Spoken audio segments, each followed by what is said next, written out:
Good evening, folks, and welcome to Sonofdel's live vlog. It is the 22nd of February. I hope you had a nice Valentine's Day. We did. We didn't do nothing spectacular, but we did enjoy what we did. Now, first of all, you're going to think, why is the door open behind him? It's normally closed. There's a reason for that. It's because we're expecting an Amazon delivery. So if I suddenly disappear, you know why. Fingers crossed, eh? Anyway, on tonight's vlog, I am going to be having a general talk about things, what I've been doing. I've also got, see, I told you the dog's photobombing me, look. Can you hear her claws clipping across the floor? Hopefully she'll lie down in a minute.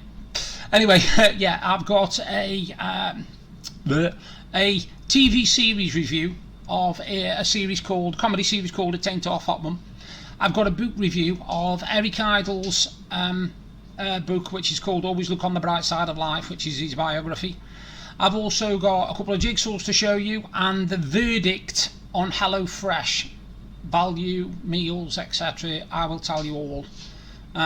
But yeah, it's been a strange old time. So coming up first of all, I've got the book review.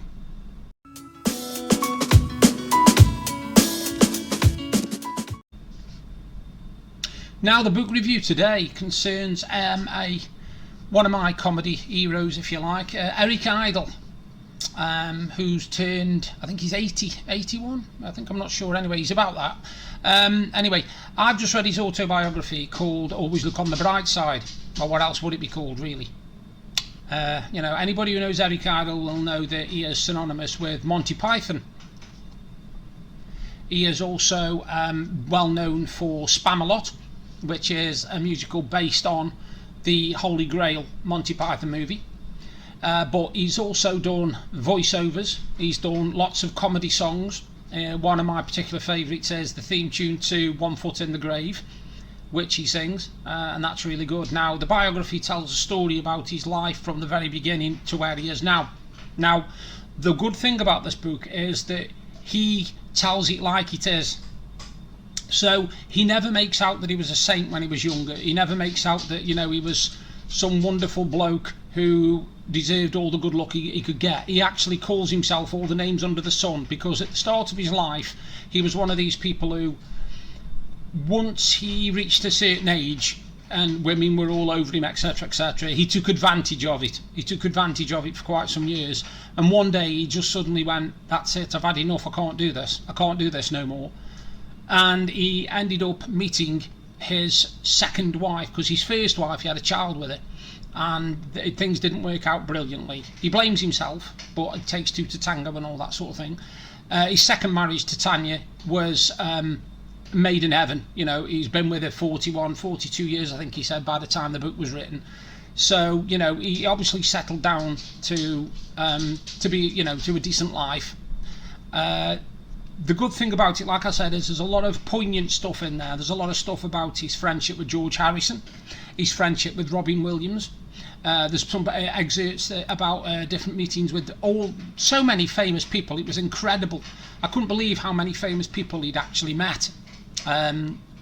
He seemed to be one of these people that managed to attract famous people, if you like, everybody you can possibly think of, all the way from the Dalai Lama to, like I said, George Harrison, Robin Williams, David Bowie, you know, Mick Jagger, all these people, all these famous people that he got on really, really well with. And it seems like, you know, he's a really lovely bloke who basically, he just wants to get on with people. You know, he doesn't go around trying to find fault with them or fall out with them or anything like that. I had to pause it there because the dog's claws were getting a bit too loud behind me. Yeah, so this biography is well worth reading. Like I say, it's called Always Look on the Bright Side, and of course the most famous thing which people remember Eric Idle for was singing Always Look on the Bright Side of Life. And obviously he sings it 20 feet or 15 feet up, high in the air on a cross at the end of The Life of Brian. Now, if you've ever seen The Life of Brian, you'll know what I'm on about. It's a fantastic film. It got slated when it came out because obviously a lot of people said that it was blasphemous against Jesus and all this. In fact, it's nothing to do with Jesus. It's hardly, you only ever see mentioned twice, and it's nothing to do with Jesus. What it was about, which I found out by reading the book, was they wanted to write a religious film, but they couldn't do it about, they didn't want to do it about Jesus, because hey, at the end of the day, you know, a lot of people see him as perfect. You're not going to do a comedy film about Jesus. You're not going to do it. So they wanted to do something about, instead, the followers. You know, these people that literally... Sorry, just that let me dog out, man. This is the hazards of trying to do a vlog when you've got a dog, I suppose. When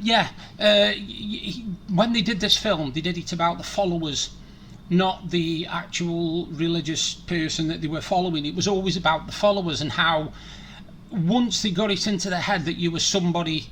Because obviously in the life of Brian, don't you know the story? The life of Brian, basically, it's a man who gets mistaken for the Messiah, and literally spends the entire film trying to prove that he is not the Messiah, and these people are following him around, and they're worshipping him, and they're gliding all his sandals and following him around and everything. And it's really, really funny. If you watch it, it's hilarious. Really, really funny film. And this biography, like I said, it was really, really good read. It was easy to read. There's a lot of, don't get me wrong, there's a lot to it. It's not one of these biographies where there's just 8 or 9 words on a line. We're talking very small print, 14, 15 words a line. And it took about 7 days to read it. And that wasn't because it was hard reading, it was because I usually read last thing at night before I go to sleep. And I was getting through a chapter or 2 chapters a night. So it did take me a while to get through it. But it's a really, really good read, and I would give it 8 out of 10. If I had to give it a mark, 8 out of 10, and that's Eric Idle book review for Always Look on the Bright Side.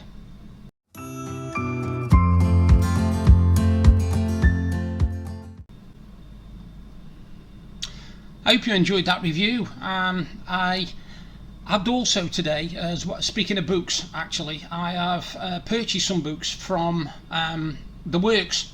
Now, The Works is where it's my go-to place for books, that and Amazon.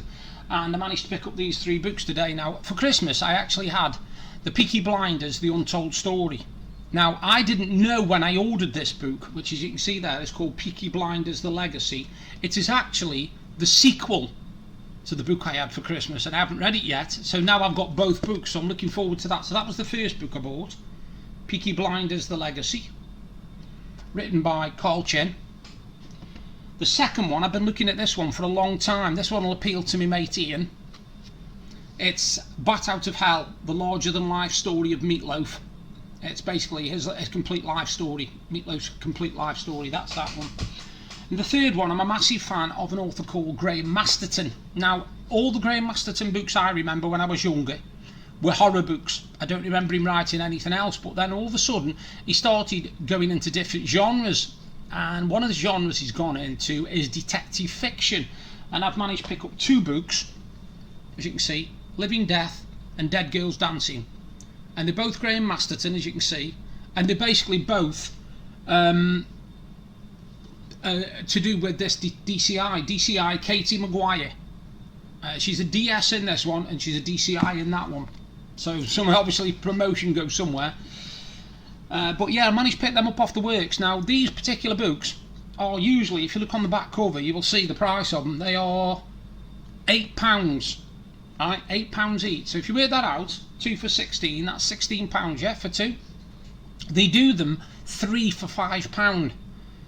Now, they're brand new, they're not second hand, they're brand new books. And if you go onto The Works and go onto a little category in the corner that says 3 for £5 fiction, they have some absolutely fantastic authors on there, they really do. Deb managed to pick up one she'd been after for a while as well, by Carrie Hope Fletcher. So she's over the moon as well, because she's got another book. Because Deb's a massive reader, more than I am actually. She can get through 2 or 3 books in a month at the moment anyway, especially when she does a reading upstairs, and even when she just sits in the living room for an hour or 2 a day just reading while I'm doing my jigsaws. But yeah, so reading is one of my big hobbies. Something else I've done this week actually, which I haven't done for quite some time now, is I've done some writing. I've started back on my fiction novel again, because I haven't been in the frame of mind to write anything that was really serious, if you like. I've only been in sort of comedy, watching comedy TV shows at night. Speaking of that, by the way, I've got a comedy review coming up soon, but I'll just keep talking for a little bit longer and tell you about my frame of mind, how I've been. Now, just lately, because of things, obviously a lot of things happened last year which weren't very nice for the family, and they haven't exactly started off brilliant this year. And my sister's having a real bad go of it.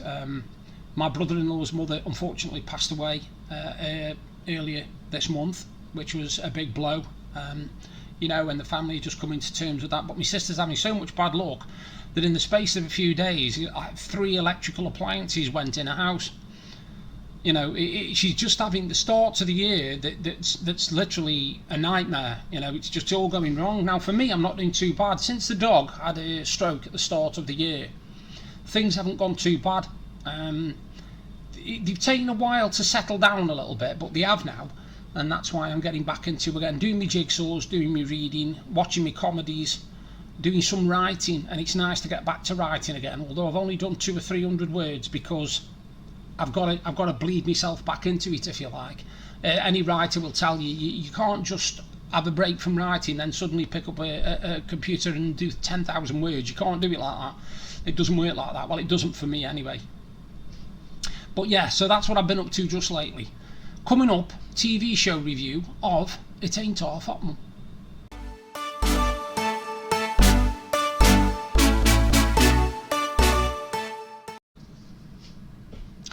Now, we've just finished another comedy box set. The last review I did was Are You Being Served? Now, this one is another 70s to 80s comedy series called It Aint All Footman. It ran from 1974 to 1981 and had 8 seasons. And it starred, amongst other people, Windsor Davies, Don Estelle, Melvin Hayes, George Layton.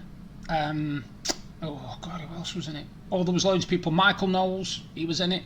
And I didn't know this because obviously at the time when I first saw it, this guy wasn't known.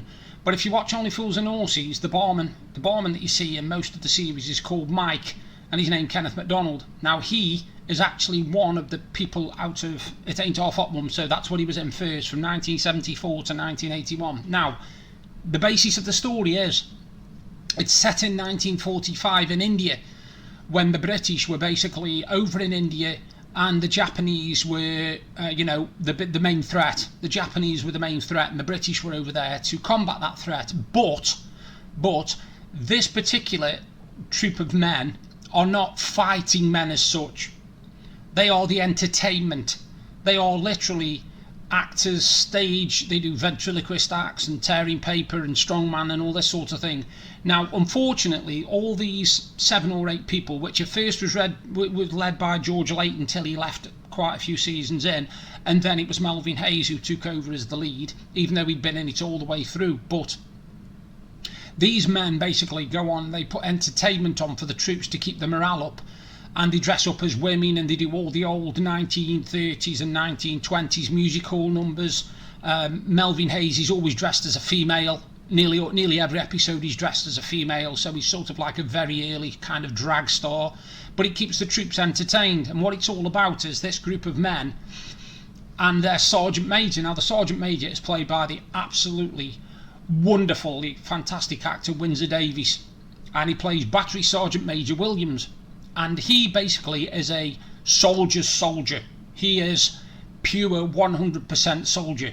He wants them to do PT, he wants them to do kit layouts, he wants them to do 50-mile marches and all this sort of stuff with full backpack. But there's a corporal and a captain in charge of this troop, and they're always letting them not do that. And this narks this Sergeant Major, because this Sergeant Major doesn't call them soldiers. In fact, in most of the episodes he calls them a bunch of puffs. Now, I'm sorry if that offended anybody, but that's what he calls them.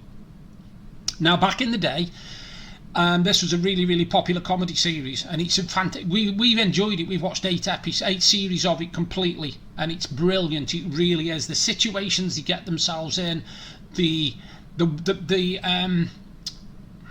rapport between the characters and how they behave and how they fall out with each other one minute, friends the next, and the lengths they'll go to get these troop concerts put on. It's really, really funny, honestly. Some of the situations had me and Deb literally in hysterics. When it was first on, 1974 to 81, I'd have only been between the ages of 2 and 9, so I can't remember that much about it. But watching it now, yes, it's dated, and a lot of, some of the humour's a bit bare knuckle, it's a bit close to the marks, but I can't understand why people are so against it now. Yes, people might say, yes, but you had white people blacking up, etc., etc. Now, I've just watched it all the way through, and the only person I can think of that actually blacks up properly is right at the start, near the start of the series. They do a number, the concert party do, where it's kind of like a black and white minstrels things, and Don Estelle, who's the little singer, the little chubby singer with the glasses, he blacks up for it. And I suppose that's where people are getting it from. But unfortunately, fortunately, it does not mar the series. Now, at the start of the series, there's a guy who does the narrating over it, and he is called Ranji Ran, and he is basically he's basically like, not a servant, he's basically like a servant to the entire corporal, captain, sergeant major, the lot. He is literally their servant. He will do anything to keep them all happy, etc., etc. And it was played by the fantastic Michael Bates, who I wondered why he left in 1978, and I found out actually that he passed away. He died of cancer, and he'd had it from 1974 onwards, which meant from 74 to 78, all the time he was in the show, he had cancer. And that's a massive, massive, amazingly, I think it's an amazing thing that while he had the cancer and he knew he was going to go from cancer, he carried on acting. Now, I think he was only 58 when he passed away, which is no age, and I think once he'd gone out of it, it lost a bit of something. I think it went downhill a little bit, because he was in the first 5 series, and then all of a sudden there was only 3 series left. And as you watch it, you notice that the Sergeant Major gets more and more angry and agitated, and he will do anything to get these men fighting the Japs. And he's the kind of guy who, it's a bit of a spoiler alert, who at the end of the war, he's nothing. He lives for war. That's what he's there for. He is a sergeant major. He has got the mouth. He's always telling them, shut up and all this, that's his calling card. And if something happens, he will, if a situation happens, he will say, oh dear, how sad, never mind. No matter what it is. If somebody gets shot or something, which they don't, by the way, that you don't see anybody get shot or anything like that. It's all very tongue-in-cheek humour. And it's very, very funny. And the actors that play the parts do it brilliantly, and it ran for 8 series, and it ends in a very sensible place, because it ends when the war ends. Once Japanese what's the word I'm looking for? I can't even think of the word now. When you actually give up, I can't remember what the word is. Well, when that happens, surrender. That's the word I was thinking of. When they surrender, it ends. And you see them come back to Blighty, the England, and basically it ends when you see them back in civilian clothes, and they're going to go on their separate ways all over the place, and that's where it ends. And it's a very, very clever and poignant thing, because it shows that when they came back, they weren't treated like heroes, even though they'd been fighting for king and country. They were treated just like anybody else. There's your ration boot, there's your suit, off you go. That was it. And that's how we did it. That's how we treated our soldiers, and that's something that hits home quite hard in this series, how they actually treat them once they get back. Luckily, there's only 1 episode showing that, but the rest of the episodes are just full of humour and good musical numbers, because the singer Don Estelle, who's in it, if you hear him sing, he has a most amazing voice. And the ironic thing is, in 1975, Christmas 1975, Don Estelle and Windsor Davies, who played the Sergeant Major, actually brought out a song called Whispering Grass, and it made #1 at Christmas 1975. And they actually dressed in the roles that they were in It Aint All Footman. So you had Windsor Davies dressed as the Sergeant Major with all the gear on, and Don Estelle dressed as this little soldier dude next to him. And it was really, really good. And the good thing about it is, on the discs, on Series 1, on the box set, you get 2 extra episodes in the extra features, which basically were recovered, but the quality of the sound and the video isn't as good as the others, but they were literally lost episodes. On disc 2, you get the song Whispering Grass that was performed on Top of the Pops at Christmas 1975. So I would definitely give it 9 out of 10 as a comedy box set. It's absolutely fantastic. So that's what I'm giving you. I'm giving you It Aint All Footman from 1974 to 1981, and to me it gets 9 out of 10.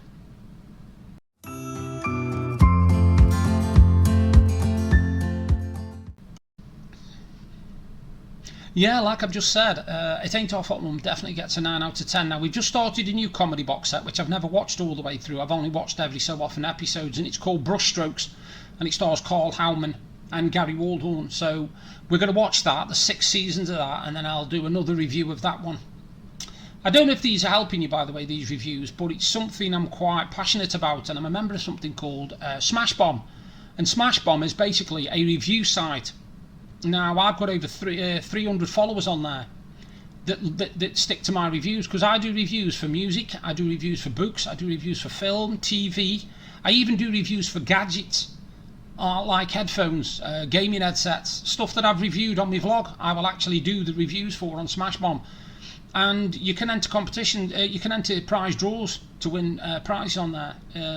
I'll put the information underneath this vlog actually for Smashbomb, and it's a really, really good review site.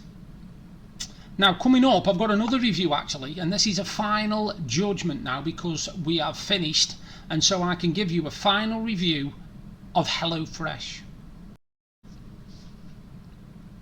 Now, when I last spoke to you, I told you about HelloFresh. Now, we started them on the 14th of January, and every single box that we've had has had a problem with it, whether it be a tiny missing ingredient or something like that. Anyway, things got to a head 2 weeks ago, when they sent the box, which is supposed to have had 3 meals in it, and they had completely missed a meal out. They put the recipe card in it, but no meal. So I got in touch with them and told them about this, and they said, oh, no problem, we'll refund you the money, blah, blah, blah. Anyway, they refunded us the money, and this time, the box that we've got, which is our final box, which came today, is fine. There's no, we haven't had any problems with it. There's nothing missing out the way. Excuse me a minute. Fruit juice.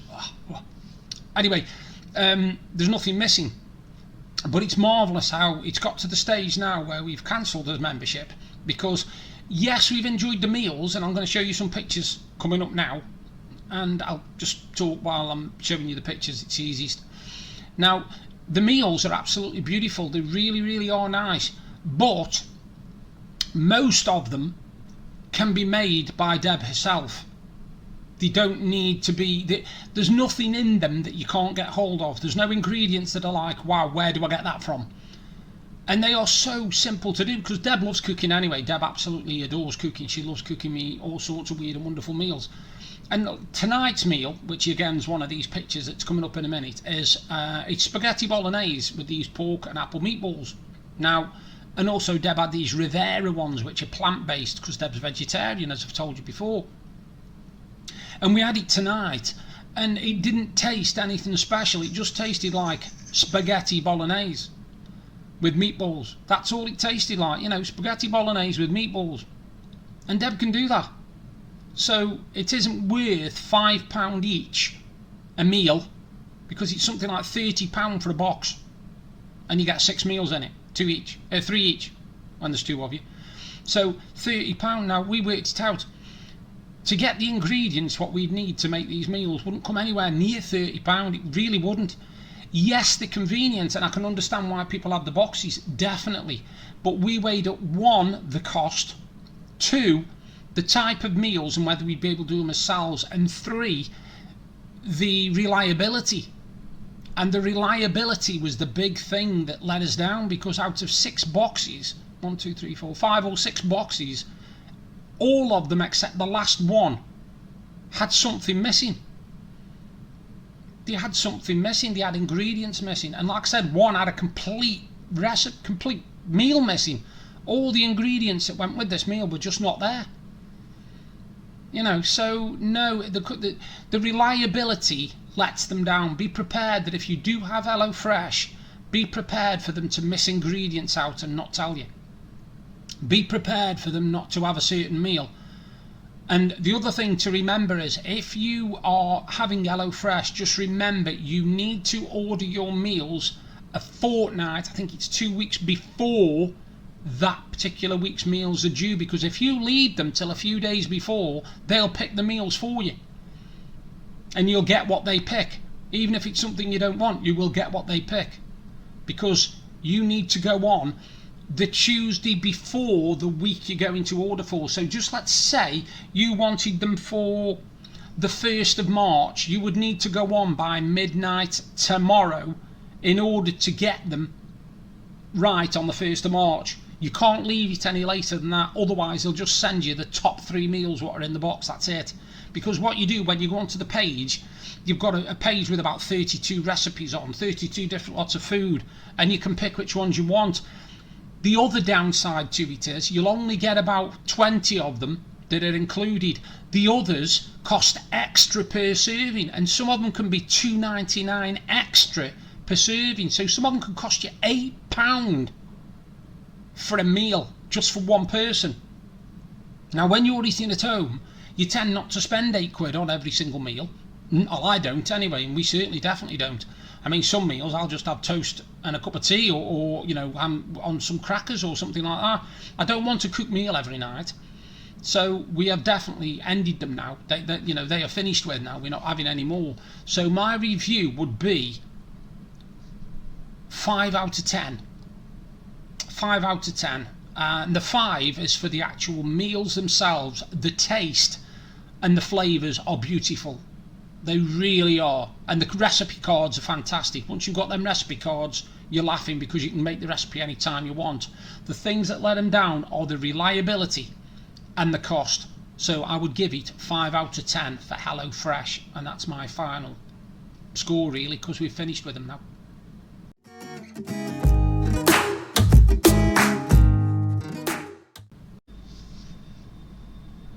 Now I've been in a bit of a melancholy mood today, because today would have been my dad's 73rd birthday, and he died 12 years ago, and it's gone so fast, and I do miss my dad. Now we weren't a very, very close father-son like you see in films and stuff like that, where the dad knows everything the son does, etc, etc, and the son knows everything the dad does. But he was my dad, and I can remember a lot of things that he's taught me over the years. Now, the first thing he taught me when I was very, very young was fishing. I used to love going fishing with him, and I was a bad person to teach, because I couldn't pick anything up. I was terrible for it. I couldn't get anything right. I was always getting my line snagged and getting it wrapped round the inside the reel, and God knows how I did that, I don't know. But he kept his patience, and even though it was very, very tempting to give me a smack, I think, he never did. He never gave me a belt for getting my fishing thing wrong. And he taught me also about humility. He taught me how to be humble and how to appreciate everything I've got, and not to try and think that I'm better than everybody else. And he also taught me a very, very, very good lesson, which I'll just explain to you now before I read out a poem which I wrote a couple of years ago for him. Now, many years ago we used to go on holiday to a place called Rill, and when we were at Rill we used to stay at a caravan park. Now, one day, years and years ago, I was very, very tiny. I was only tiny.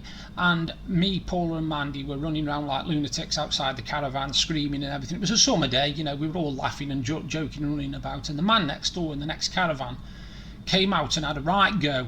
And I mean a proper go at us. And my dad came out, and this man went up to my dad. And he stood literally about an inch away from my dad's face, trying to goad my dad into hitting him. My dad stood there, didn't bat an eyelid. This bloke was having a right go at him, and my dad just stood there, didn't do anything. And he turned after this bloke had finished, and he walked away. And I heard this guy call me dad a coward or something or other, something yellow or something like that. And I thought, blimey, I never thought my dad was like that. I never thought my dad was a coward. Anyway, he didn't say anything. He walked into the caravan, and he just said to me mum, he said, have you still got that bread in that bread wrapper that we're going to throw out? She says, yeah. He says, can you pass the here a minute? She says, go on. And so she passed it to him. And he sat there for about 25 minutes, tearing this bread into little squares. And I thought, maybe that's his way of dealing with stress, etc, etc. Anyway, he tears this bread up, and he gets a bag, like so big, full of bread. And I thought, what the hell is he doing? Never twigged. Anyway, later that evening, when it got dark, and everybody else had gone in, and we were just outside the caravan, and we were just going in ourselves, my dad got this bag of bread. And he got this bread, and he dug his hand in, big massive handful, and threw them on the roof of the caravan next door. And I couldn't figure out what he was doing. And he chucked this entire load of bread on top of this caravan next door. Well, of course, with it being bread, it didn't make any sound because it was just like bread falling on the, just falling on the roof. And we went to bed. We woke up the next morning and there was a massive what's it going on outside, an absolute paddy going on outside. And when we looked outside, the man from the next door caravan was standing there, absolutely going off. Apoplectic he was going mental, because a load of seagulls were on top of his caravan and they were literally pecking the hell out of his caravan roof and crapping everywhere. And my dad didn't say a word. And that taught me a real lesson, that you don't have to solve things with your fist.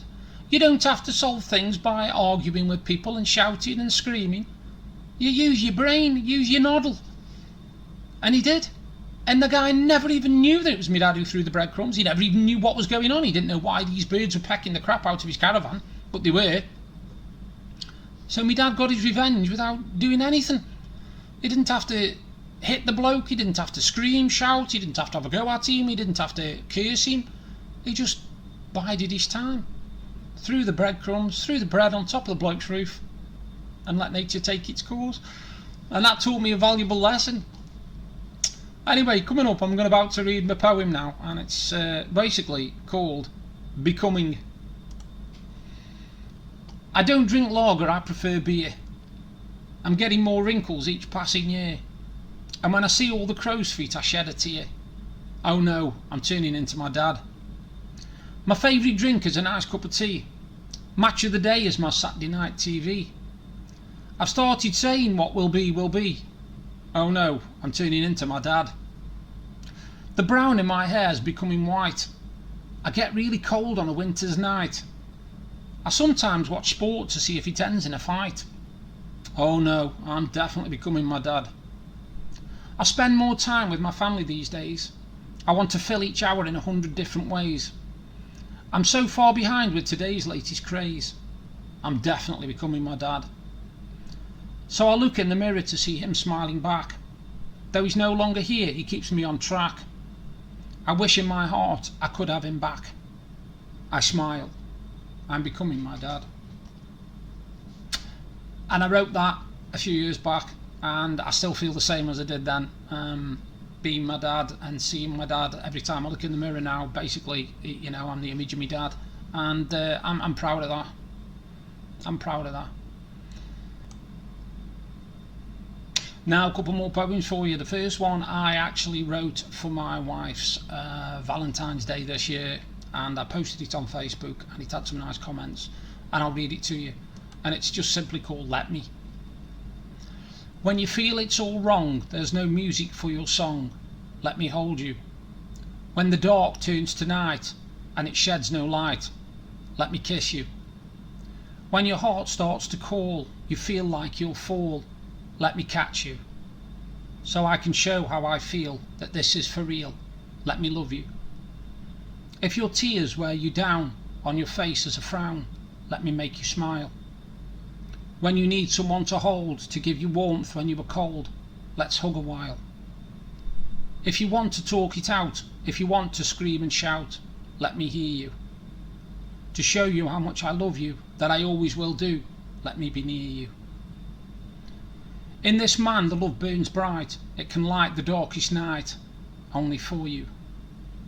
With these eyes beauty I see, as you lie here next to me, as I watch you. So with love that we both share, we can show how much we care, calm the stormy weather. Each breath you take I will be there, we can face heartache and despair, if we are together. And I wrote that this year, and it's called Let Me. Now, it's been some time since I wrote a funny poem, and the other day I got to thinking of one, and I ended up stringing it all together, and I came up with 50 years, and this is that poem. I get married today to the love of my life, my long-time girlfriend, soon to be my wife. She's making me the happiest man alive. Without her love, I just can't survive. While we've been married a year today, the love in my heart is here to stay. Sometimes we disagree, that is part of the game. We soon make up, each accepting the blame. 5 years now and she's starting to moan, asking me where I've been when I get home, not believing me when I tell her the truth, saying I am a liar and wanting to see proof. 10 years in and the years are going slow. How I've not walked out I will never know. We shout and argue from morning to night. Some get resolved, most end in a fight. 25 years and the family throw us a party. We smile and our laughter is genuine and hearty. Though I know when we've walked back up our path, the smiles will be replaced by anger and wrath. We made it to 40, though God knows how. She calls me a useless sod, I call her a cow. We sleep in separate beds now, it doesn't bother me. Seeing her teeth in a glass, it's a turn off, you see. Well, today marks our 50, it's like a slow death. We loathe each other with each passing breath. I'm bedridden now, my energy is flagging. Please, death, just take me so I can escape from her nagging. And I wrote that, and it's just called 50 Years of Marriage. And I will leave you with that. And now coming up, the last word.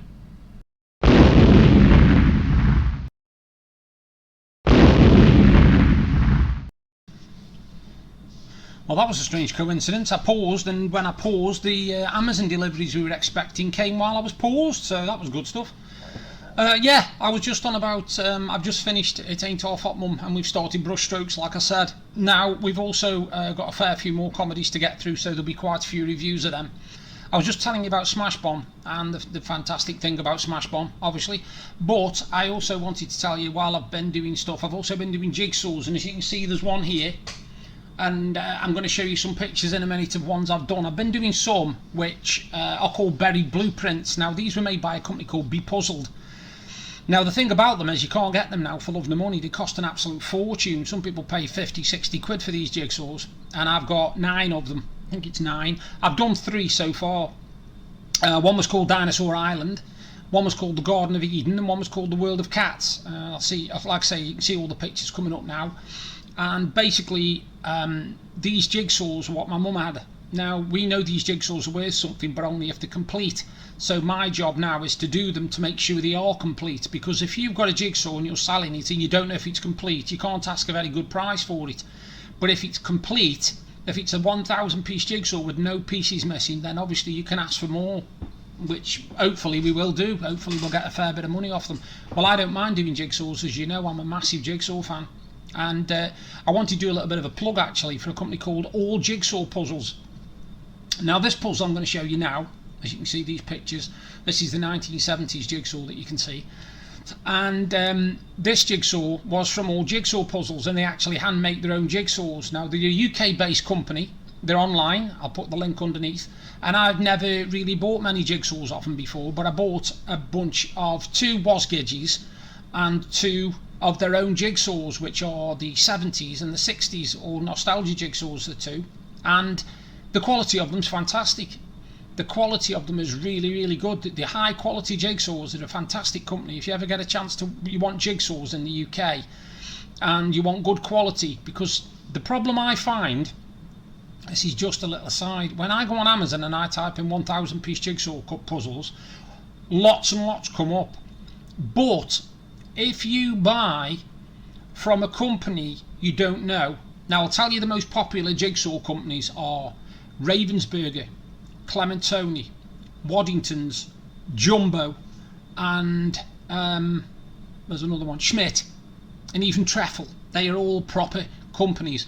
The problem is there's a lot of companies now that are selling on Amazon that are selling 1,000 piece jigsaws, and the quality is shocking. They are literally like tissue paper. I actually bought a few of these just before Christmas because I thought, wow, these are good price. They're only like £5, £4. I'll have some of these. I shouldn't have bothered. I've had to give them away. I can't do them because the pieces are literally, I am unable to pick the pieces up. The fingers, I need good thick pieces, which is where your proper makes come in. Like I said, Ravensburger, Clementoni, good old Jumbo, who make Wasgedges, they do fantastic jigsaws as well. So my advice to you, if you're going to start doing jigsaws, is go with the reputable companies. use the companies I've just told you. They are the top ones. There's even one called King. Now they don't do bad ones either, and they're quite cheap, and some of their qualities isn't bad. They're not fantastic quality, but they're a lot better than some of the cheaper ones, because some of the cheaper ones are they're just horrible. They really are. You get the pieces, and some of them are wood, but they're that very, very thin wood. You know, it's like balsa wood, but dead thin, and you could literally snap the pieces with your fingers. The quality's shocking. But yeah, like I say, see from these pictures, from these jigsaws now, these are the bepuzzled ones. This is the one I told you about, Dinosaur Island. As you can see, lots of detail on it, plenty of trees and dinosaurs, and it was a pleasure to do that one, really nice. This second one here, as you can see, this one is the Garden of Eden. Now what you can't see because of the detail is very, very close up, is there's a lot of writing on these jigsaws, so they're very informative as well. And now this is the third one. This is the one I did recently, called The World of Cats, and basically it's the history of cats, how they've affected different civilizations through the years, all the way, you know, we've got Egypt, Aztecs, all sorts of stuff, all the way up to modern, and how cats are depicted in society. So those are the three I've got. I've still got another 5, I think 5 or 6 to do. I'm looking forward to doing them. Now my last word, obviously, which I've just started, I want to finish actually by, it's a bit of an apology really. A while ago I did a couple of gaming vlogs with a very, very good friend of mine. He's more like a brother than a friend, and that's Mr. Ian Maddock, and we did this retro gaming vlog. Now with everything that happened, I put it to one side in my head for a bit, because we've still got a couple more to do. And it's only when he mentioned it today that I remembered that I'd completely forgotten about doing them. So I will be doing a retro gaming vlog part 3 with my good friend Ian Maddock in March. I don't know when in March yet. I'll have to see when I'm in the mood to do it, but it will be done in March. And it's an apology really to Ian, because I'd completely forgot about it. I really had. My head's like a box of frogs, I tell you. So yeah, the last word is going to be, I will get this vlog done, this retro gaming vlog, and I'll put the links to the first 2 underneath, because if you like your gaming and you want a bit of gaming history from 2 people who know what they're talking about, which is me and Ian, have a listen. They're underneath here anyway. Retro gaming vlog part 1 and part 2. That's all I'm doing today. I will do another vlog really, really soon. You take care, and thank you for watching. Bye for now.